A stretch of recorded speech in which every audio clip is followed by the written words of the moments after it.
Ya adek-adek kita berkumpul. Kandang ngumpul, Kak. Iya makanya suruh berkumpul. Oke, kalian akan saya bagi menjadi beberapa tim. 2 tim Kak. Tim merah sama biru kayak acara Sevi itu Kak. Itu mah sebelah. Ya makanya dengerin dulu. Jadi tugas kalian nanti akan mengukur tinggi tembok. Kalian bebas mengukur menggunakan alat yang saya bawa ini. Jadi yang tercepat dan yang terbenar akan mendapatkan hadiah. Wah. Ngukurnya pakai apa, Kak? Ya pakai inilah, masa pakai jari. Jadi kalian mengukur pakai alat ini. Setelah kalian mau kayak gimana, yang penting alatnya pakai alat ini. Siap semua? Siap. Mantap. Itu kita ngitung ngukurnya manjat tembok baru ngukur pakai penggaris sama meteran atau gimana dah? Nggak tahu dah. Tahu dah. Gak tahu dah. Nggak tahu. Tahu dah.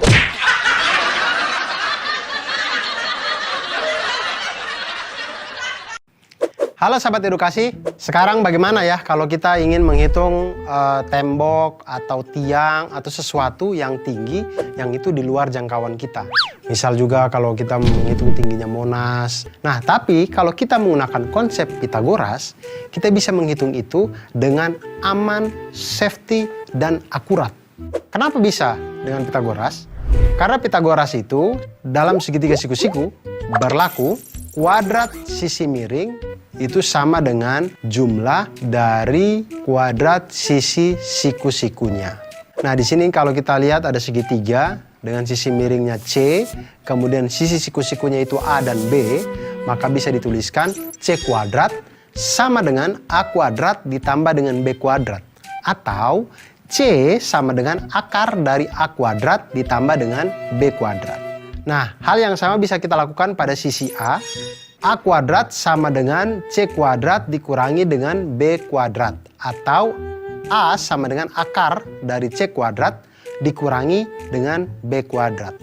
Hal yang sama juga bisa kita lakukan pada sisi B, di mana B kuadrat sama dengan C kuadrat dikurangi dengan A kuadrat. Atau B sama dengan akar dari C kuadrat dikurangi dengan A kuadrat. Nah, sekarang kita lihat, tadi sekelompok anak diberikan tugas oleh kakak pembinanya untuk mengukur tinggi yang sulit dijangkau, yaitu tinggi tembok. Nah, bagaimana caranya mereka menghitung tinggi tembok ini ketika temboknya mereka tidak bisa jangkau? Bagaimana cara untuk menghitungnya? Nah, salah satu cara sederhananya adalah dengan menyenderkan tangga dengan ujung atasnya itu pada tembok, sehingga tampak seperti sketsa berikut ini. Lihat, tangga atau bambu atau kayu. Jangan senderkan harapan di situ, jangan. Karena tidak akan membentuk apa-apa. Senderkanlah tangga atau kayu atau bambu sehingga membentuk segitiga dengan benda yang kita tempelkan tadi atau tangga yang kita tempelkan tadi sebagai hipotenusanya atau sisi miringnya. Di situ kita bisa namakan sisi C, sisi A, dan sisi B. Jika kita perhatikan kan kita bisa menggunakan teorema Pitagoras pada di sini. Langkah pertama untuk mengetahui tinggi tembok adalah dengan mengukur panjang tangga terlebih dahulu. Jadi sebelum kita senderkan, kita hitung dulu nih panjang tangganya nih. Sudah ketahuan, baru kita tempelkan, kita misalkan itu sebagai sisi miring atau sisi C. Nah, langkah kedua, ukur jarak antara ujung bawah tangga dengan tembok. Kita misalkan ini sebagai A. Jika sudah mendapatkan itu, maka kita bisa mencari sisi B atau tinggi tembok itu dengan rumus Pitagoras, yaitu B sama dengan akar dari C kuadrat dikurangi dengan A kuadrat. Nah, dengan menggunakan teorema Pitagoras, kita dapat mengetahui ketinggian-ketinggian yang sulit untuk kita jangkau. Contoh sekarang ya, misalkan panjang tangga adalah 5 meter. Kemudian jarak dari tangga ke tembok adalah 3 meter. Berapakah tinggi tembok?